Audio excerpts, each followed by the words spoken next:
On Tuesday, January 19th, 2021, the First Presidency released the following statement.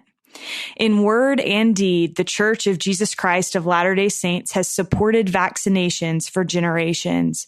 As a prominent component of our humanitarian efforts, the Church has funded, distributed, and administered life-saving vaccines throughout the world.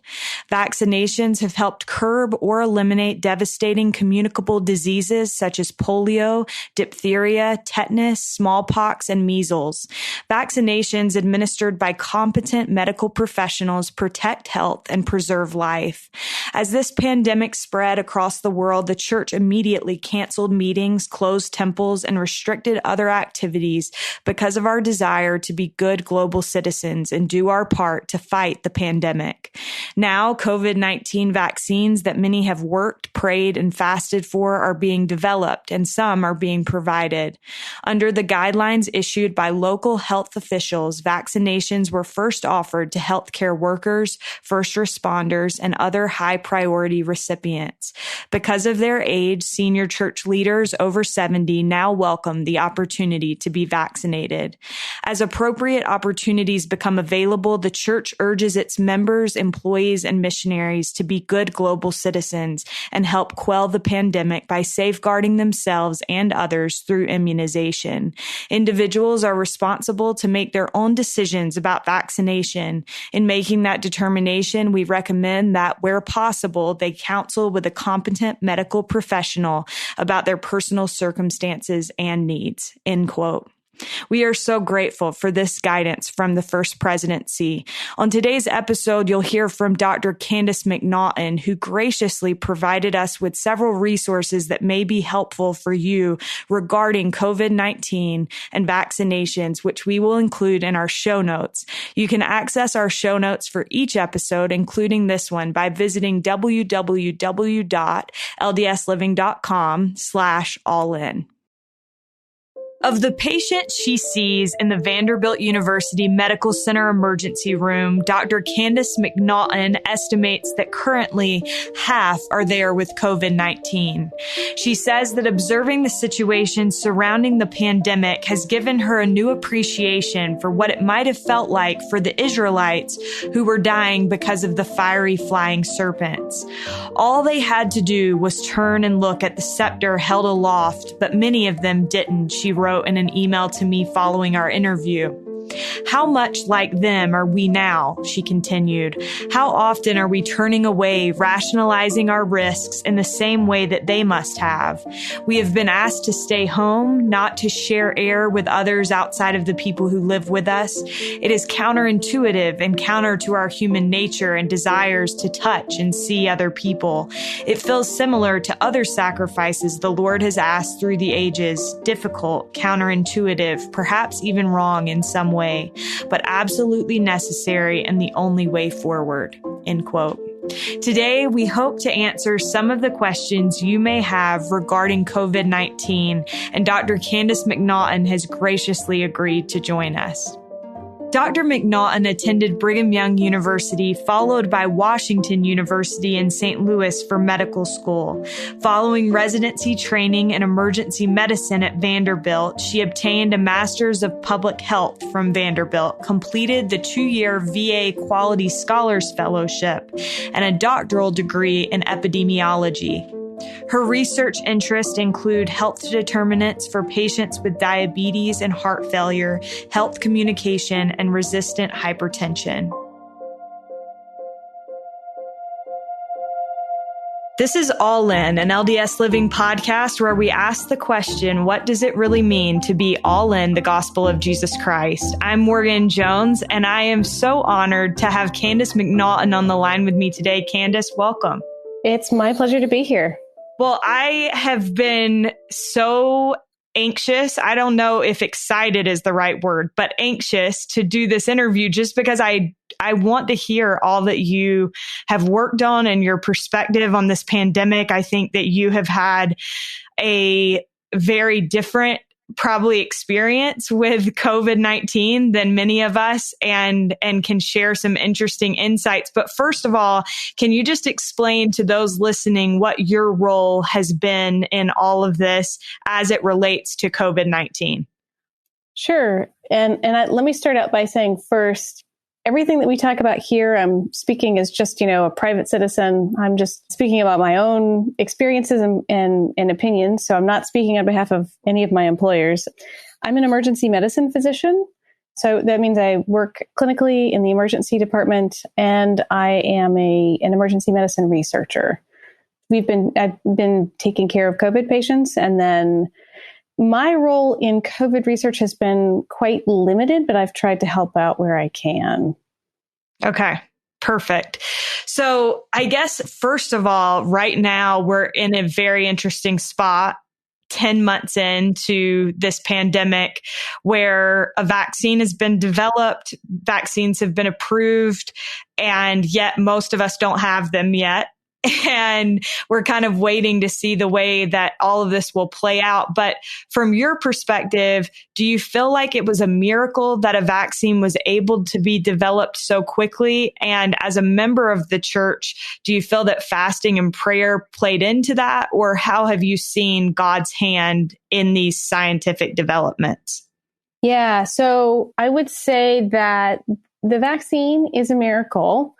Vaccines, because there are multiple. We've got at least FDA approved. So, specific to the United States, we've got Pfizer and Moderna, but there are other vaccines that are available in other parts of the world as well. And what's interesting about this miracle is that this didn't happen overnight.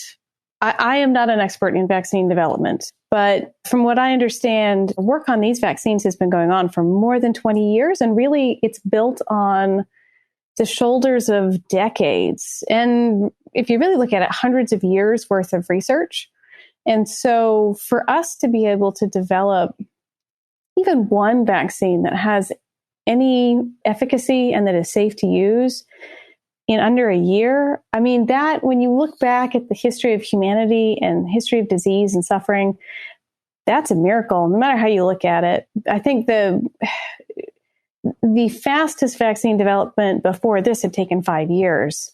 And, there's no guarantee when you start out with a vaccine developing it. And the road to use of mRNA as a vaccine strategy, so the way that both the Moderna and the Pfizer vaccines work, that was one that really was not accepted for a long time. It took a lot of work and reading about the scientists who are responsible for it, because it's, as with any really important discovery or work in science, it's never just one person. It's always like scores of people, and you hear about 5 to 10 of them, and then you don't really learn about, the hundreds of people who support that work and move it all forward. That was not a straight path. There were a lot of barriers that they've had to overcome. My recollection, actually, the first thing in the first conversation that I remember having, it was the first week of last February, when this sort of popped up on the radar for some of us in the hospital. The first thing that we talked about was the fact that, they had tried coronavirus vaccines in the past, and they couldn't make it past the safety standards, because the vaccines at that time, and things have changed now, gratefully, they were really, it resulted in a very strong immune response, and they've dampened it down. So in the course of 20 years, they've really made advances in these mRNA vaccines so that it's much safer.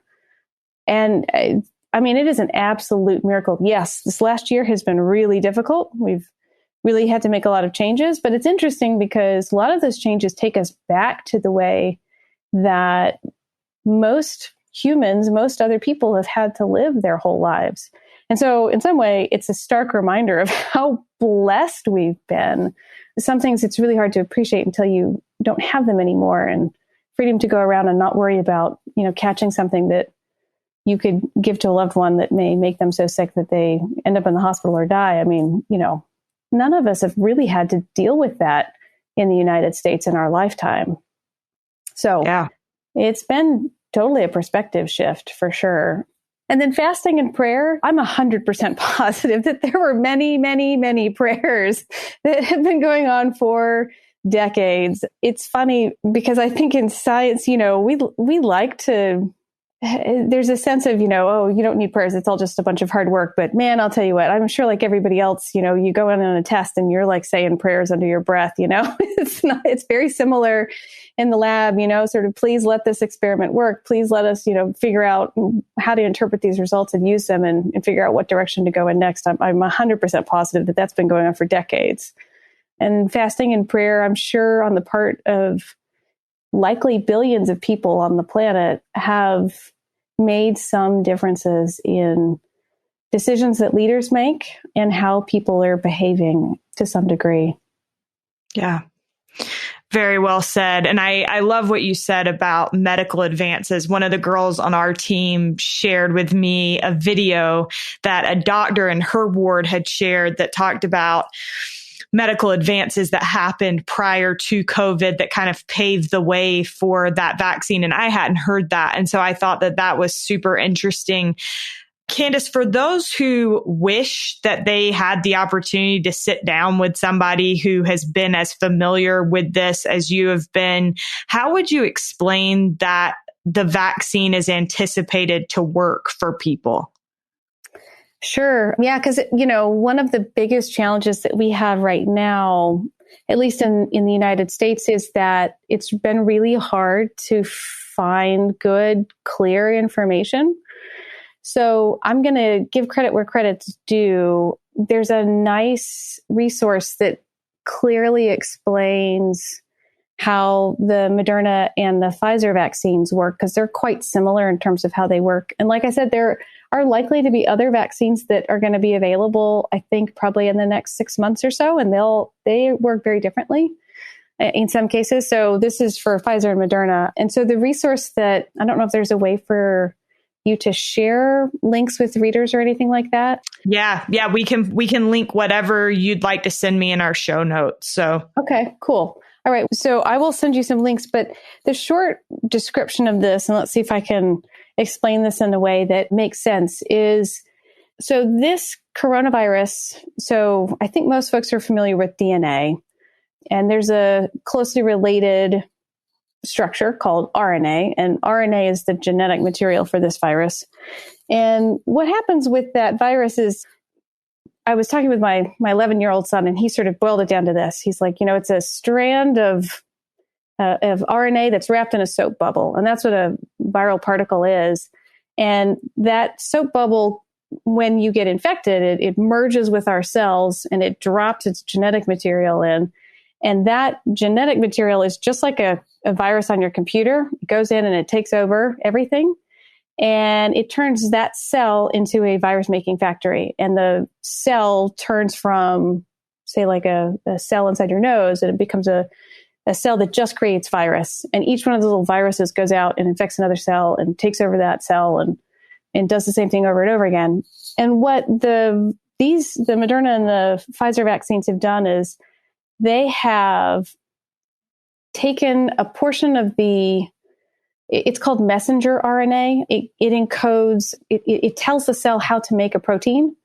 And in this case, it tells the cell how to make the spike protein. And that's what it attaches or sort of Velcros onto the cell as it lands on the cell and merges with it. And so what the vaccine does is it takes not the virus, it just takes a snippet of the mRNA, and it puts that in a soap bubble, and you inject that messenger RNA into your arm, and then your cells pick up that mRNA and they make the little proteins just of the spike protein. So what it does is it raises a flag to your body and it says, hey, this thing is abnormal, this little spike protein that the virus would use to sort of dock onto your cells. And so you make an immune response just to that spike protein. So there's no virus that's part of this vaccine. You can't get coronavirus from the vaccine. But if you're exposed to the coronavirus after you've had the 2 shots of these vaccinations, anytime your body sees that spike protein, it mounts an immune response and it wipes it out. So that's how the vaccines work, which is different from any other vaccine that you or I have had. Most of the vaccines that you or I have had, like every year, I'll get the flu shot. I don't get the nasal one. That one it's actually live flu virus, but I'll get the shot in the arm. And that is a virus that they've sort of killed and they've like scrambled it like an egg, they stick the proteins in your arm. That's totally different. And that, for whatever reason, doesn't work for the coronavirus. So we had to do something new and inventive. And it was mRNA, messenger RNA. Wow. Crazy. That's incredible. It is crazy. Honestly, the fact that was able to happen in a year when it's completely different than other vaccines is kind of mind blowing. I wonder for you, Candace, and I know you said that you haven't been involved a ton in the research, but I'm sure that you know people that have been. And so what would you say that it looks like behind the scenes for people that are working on this? And have there been, I imagine there are a lot of emotions involved in such a high pressure situation when you're trying to turn something around so quickly. And so I guess my real question is, what is the human side of this? Because I think, sometimes we become caught up and just think of ourselves in a situation where emotions are high, but we don't think about the people that are behind the scenes working. And I wonder, are there a lot of long hours associated with this? So just give us like an idea of the human aspect. Sure. And I think you're right. I think there's a tremendous amount of work going on that is difficult to see. So I can tell you that some of my colleagues have really not slept very much at all in the last year because they've really been working day and night and basically every day, both clinically and research-wise. So at our institution in particular, so we're lucky in that our hospital is part of a network of institutions that's funded by the National Institutes of Health or the NIH. And we were already part of a group, a very large national group and international group that studies infections, particularly flu. And so this group of people were already sort of the equipment and the people were in place to take advantage of that and make changes and shift over to coronavirus. So sort of rather famously, Dolly Parton donated $1 million to one of our hospitals, and that work contributed to, I think it was development of the Moderna vaccine. And that was at a lab that's here. And those folks have just worked, day in, day out. I mean, I know in our emergency medicine research division, there was a day about the middle of March where a group of the researchers got together with our research assistants and the staff that support us, because, I think folks sort of think about the researchers, but it takes people, like the research assistants are incredibly important. And actually the folks who do the paperwork, without those folks, you can't do the research. If you don't have like a legal contract with the CDC, you can't do any of the work, right? So actually some of the most difficult and most important work is in the paperwork. Anyway, they sat down together. And at the time, we didn't know that much about, how serious is this? How is it spread? How much of a risk is it to ourselves? And it was in the context of last year, we had a really bad flu season. And we, like I said, we do a lot of flu research studies. And we noticed that everybody on staff had gotten flu last year. So, what we do is not entirely low risk. If you're going in and you're enrolling flu patients and everybody's getting flu on the team, despite using appropriate, you're using an N95 and everything, you just sort of go, all right, we just have to be careful and thoughtful about the risks we're taking. And so they all sat down together and decided that they were going to go, to sound a little cliched, I guess, but I think it's totally accurate to say they went all in and decided that they were going to basically spend every waking minute working on making sure that we took this opportunity to study this as much as we could so that we could learn as much as we could so that we could provide the best care. And so what came out of that, and I think one of the most probably newsworthy examples is a hydroxychloroquine study. So Dr. Wes Self was part of the team that really designed this study that was done across multiple hospitals in the United States. It was designed in a couple of weeks. He didn't sleep at night. It was just 24/7, go, go, go, go, go for him. And, probably hundreds of people all at the same time. They got it up and off the ground.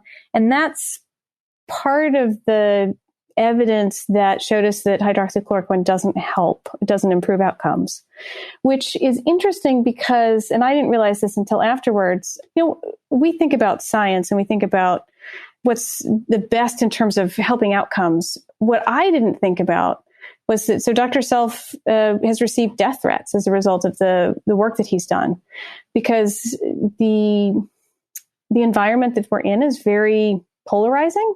Yeah. And so we were all very surprised about this because, our goal has been, let's make sure that as many people can be healthy as possible. Let's make sure that we're providing patients with the best care that will result in the best outcomes. And it was a real shock to the system to hear that folks, for, totally different reasons that had nothing to do with how well patients were going to do, were really very threatening in how they responded to that. And that was hard because it was on top of, you're already working in a pandemic, and it's already, every time you go in and see a patient, you're risking your life and honestly the lives of the people that you live with. But, we went into this profession to try to help people. And like I said, a lot of people have sat down and made the decision that I think a lot of what everybody is trying to do is to do the best that they can in the circumstances that they are in with the resources they have available. And that means different things for different people. So that's where we're at. Yeah. I want to come back to something that you said about the polarization of the virus. And I think that there are some different things that we could kind of address there. One of the things that you said to me when I reached out and asked you if you'd be willing to do this, you said that you would love to talk about how following public health recommendations is a concrete way that we can love our neighbors. A concrete way to be more like Christ is to care about and do our part in keeping everyone around us healthy. You said it's been difficult and sad to see knee-jerk reactions of selfishness through the pandemic, although there have been many examples of love and kindness as well. And those are all your words. But I wanted to ask a few questions related to that, because I think that I've thought about this a lot. One of the hardest things about this situation is that all of us are trying to navigate something we've never navigated before, while having to make a lot of decisions in like even the smallest interactions that we've never made before. And so things that normally we wouldn't even give a second thought to, it's like becomes this big thing, and you're having to have a conversation with your mom that you didn't want to have about what's comfortable and what's not. And I think that that's just something that everybody, I was talking to a friend last night who was saying that she's like, I've had so many conversations with my sister where we're just trying to figure out where we're both at. And so I think that this has caused a lot of things on a personal level, but then on a worldwide level, and specifically in the United States, it's become such a political thing. And I don't want to get into the politics of it here, but I do think that there are some important things as it relates to our discipleship as members of the church that we can talk about. And so initially, what do you think caused those knee-jerk reactions? And what do you think maybe we could do as just citizens and neighbors to eliminate some of those? Yeah, I think you make really good points. And I think, so just take a step back just a little bit, because I come at this from a little bit of a different perspective from, my husband was sort of laughing at me because he and I, we have our undergraduate degrees in microbiology. And then I went to medical school. So I did 4 years of medical school and 4 years of emergency medicine, where like you train on how to deal with emergencies, And then I did a PhD in epidemiology.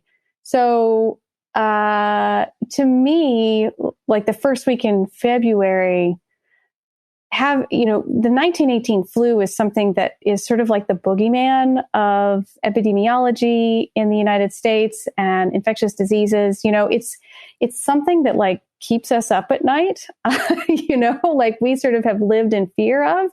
But as time passes, we forget these things. And so in the context of all of that background, it seemed clear to me, and the United States government has invested a lot of resources in planning and preparing.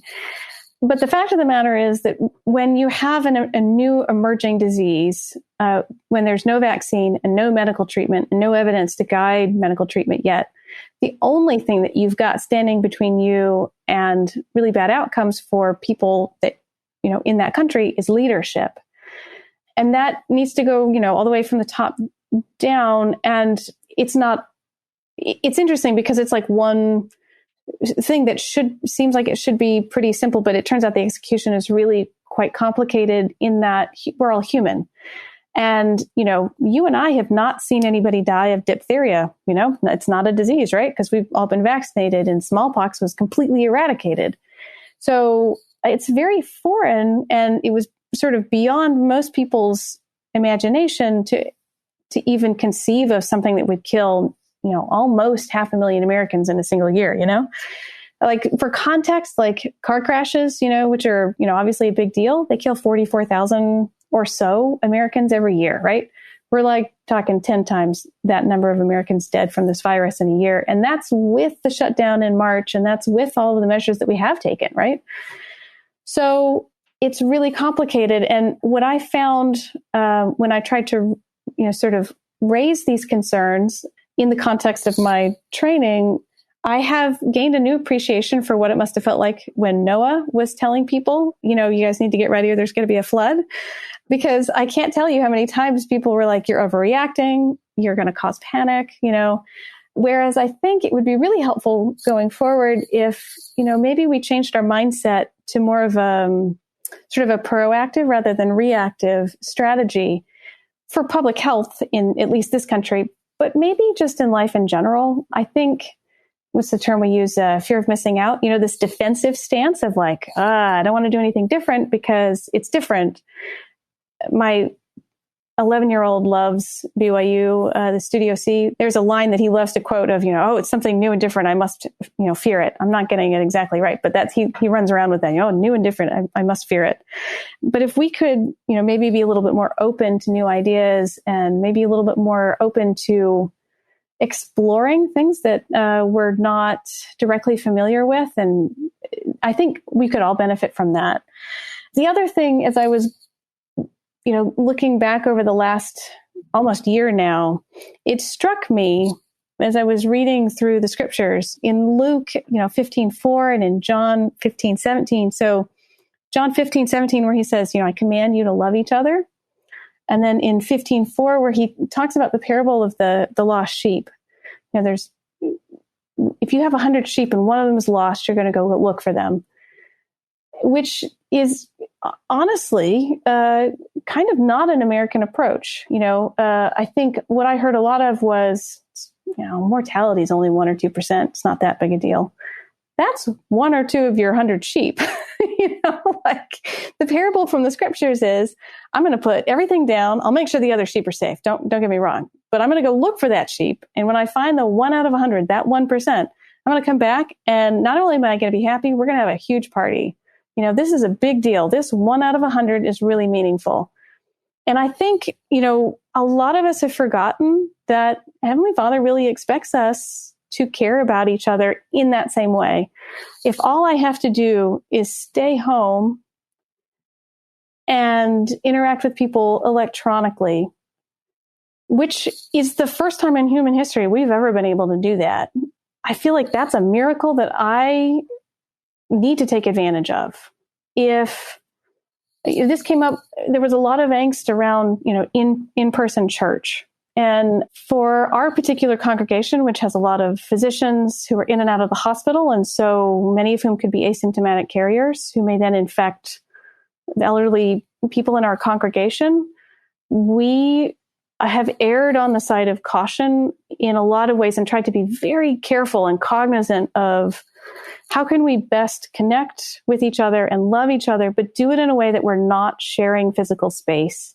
How can I do ministering in a way that doesn't involve getting honestly within any physical distance of each other? Because I found, we tried a couple of different iterations of this. And by the time somebody is far enough distant to be safe, I'm yelling at them. And I don't, it just seemed very clunky. I was like, at that point, let's just do it all by Zoom, recognizing that there are situations in which people do need to go to church. If you've got folks who don't have the priesthood in their home and they need sacrament, there needs to be a way to do that. And what we have done is a very careful, very physically distant sacrament meeting. And actually, because the infection rate is so high here, we haven't had in-person church of any sort since after Thanksgiving, because it just logistically it has not been safe. But before that, we would have very physically distanced people in the sacrament meeting room, and they all had to wear masks. And people commented, it's not the same. It's not the same as getting together for sacrament meeting. And they're right, because the only reason that we had in-person activities was to do something that had to be done in person, and that was an ordinance. Everything else that we do, talking, getting together, supporting each other emotionally, really can be done with physical distance. And it's, like I said, it's such a miracle that we have that ability. You know, for the first time in human history, I can do my research job and my kids can go to school. It's not perfect, mind you. Definitely not perfect. I have an 11-year-old and a 15-year-old. My 15-year-old has autism. My 11-year-old has, some learning differences. And, so life is complicated, right? But like they can both continue to learn in some capacity. And I don't have to worry about them dying, which, 100 years ago would not have been possible. So it's not easy. It's actually legitimately painful. We haven't gone anywhere since, I think it's like late February. But they get together with their friends on Zoom. They're still doing school. We have young men and young women activities online. So I think there are a lot of opportunities and ways that we can creatively reach out, make sure that the 99 are also getting what they can in the circumstances, while making sure that that 1 or 2% is still protected and still kept safe. Yeah. I love the point that you brought up about the fact that like attending church separated isn't really quite doing it for us anyway. And I think, it's true. And not that Zoom is doing it for anybody right. either. But I do think, my ward meets and everybody's masked, and I'm brand new in a family ward, and I haven't really met many people at all because church is different. But I think that that's just the situation that we're in. And like you said, there are many miracles that have been seen throughout this. Speaking of that, I wondered if you could speak to how you've seen God sustaining your faith in people and goodness despite all the high emotions that are swirling around. And if you have any favorite examples of that love and kindness that you said there have been many examples of. Yeah. And before I forget, I'll share my thoughts on that in just a second. Can I just say one other miracle in this? So we live not in the state of Utah. I've got a 15-year-old. And the miracle is we haven't had to do early morning seminary. We have been able to do seminary by Zoom, and we have a lovely couple in our ward who does it. And actually, even more of a miracle, they were able to maintain doing seminary while they have to split their time between here and Japan. So they continued to teach seminary from Japan. Wow. Like, if that's not a miracle, I don't know what is. To your point about faith in humanity and seeing the love of God sort of despite all these circumstances, I have the luxury. The first week of March, I sort of read the tea leaves, so to speak, and I purchased a bunch of extra PPE. So I'm pretty safe at work, actually. But not everybody has that option. And I can do things from home, and not everybody has that option. I mean, teachers, my word, talk about like a group of people who are in a really difficult situation, people who work in grocery stores and who do all the things that allow us to continue to function. Those people are amazing, and we literally owe them most of what we have, right? So in the context of like, we don't have control over what's going on. We don't have control over what other people are doing and how they're behaving. And yet, despite that, God loves us, and he set up a way for us to continue to find joy, even though, just as Adam and Eve were kicked out of the garden and they were made to, they had to plow and till the earth, and they have to do it, and weeds are going to grow up, and it's meant to be sort of a painful experience. The last couple of times I've read through the scriptures, I really started to question if I understood what it meant by joy. It was like, you keep using this term joy, and I genuinely don't know that I understand what that means, because it's always in the context of like, they have children and they're miserable so they can have joy. You go through these trials and you're miserable so you can have joy. And I think I still don't really understand this concept, but I have faith that, even in the really awful experiences that we've all had this past year, there have been moments that make it clear that Heavenly Father still loves us as individuals. He can't, part of the deal coming down here was that people can make bad decisions, and we all experience the consequences of those bad choices. Somebody once said that our God is a God of natural consequences. Unless it's going to thwart his grand design, he's not going to stand in the way of allowing people to have their agency, even if that hurts other people. And that's, I think, more stark now, but it's always been true. And so his question for us is not, is it fair? Because it's in this lifetime, it's not going to be fair. We're going to be put through things that arguably we don't want to go through, or maybe even shouldn't have to go through under different circumstances. His question for us is, what are you going to do with that? How are you going to respond? What are you going to take from that to grow from?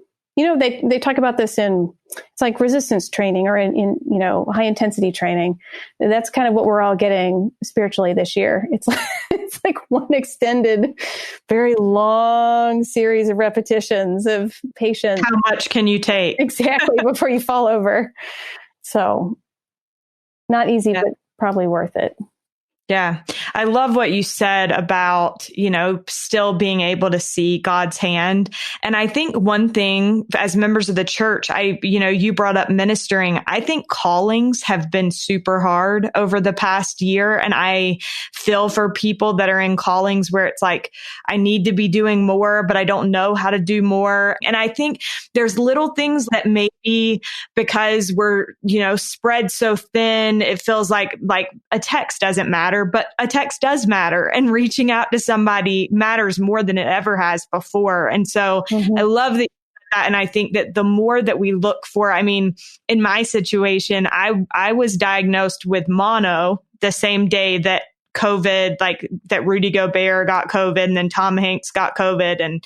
And I was able to go home for 4 months and have my mom take care of me while I had mono. Yeah. And so the whole time I've been like, thank goodness that happened. But I think that there have been little things as well that throughout this past year, we have been able to see God's hand. And certainly the vaccine is just like the icing on the cake, but there have been plenty of other reminders of God's love. I want to touch on one really quick thing, Candace, before we get to our last question. And that is, the church just released a handbook update in December. And in it, one of the new additions was an entry about being careful where we're getting our information from. And then Elder David A. Bednar said, misinformation is a major obstacle in a health crisis. Faith communities can debunk rumors, calm fears, and facilitate accurate information. Many will be fearful of vaccines. Religious leaders can be helpful in the fight against the coronavirus. So I wondered for you, what role do you think religion has played through this pandemic, and how can our faith communities help with misinformation? But also, how can we as individuals dispel misinformation and find trustworthy sources? These are really great points. So our religion is interesting in that I think it's definitely part of our religion to go to the primary source, right? Which is in many ways different from other religions. Like, I have an expectation when I pray that I'm going to receive individual inspiration. And similarly, when I have a question about what's going on in the world, I'll frequently go to the primary source. And so in this case, for the coronavirus in general, that's been the CDC. Go to the CDC. They generally have really good information. And if there's any further confusion, the local health department or your regular physician, I have not found it helpful to go to, in general, magazines. The science has moved so quickly that talking to other people has not been as helpful as it is potentially for some other things. I mean, the science moved very quickly, and so things changed quite dramatically pretty quickly over 6 months, as they should. As we gain new information, we adjust, our parameters and how we behave. So I think, for our religion in particular, like I said, I think going to the primary source, go to the original source, and don't rely on other people to form your opinion for you. Just like I can't rely on somebody else for my own testimony. For really important health information, I can't really necessarily rely on, certainly not online, social media. And if my health or the health of my family's on the line, I want to make sure I get the information right.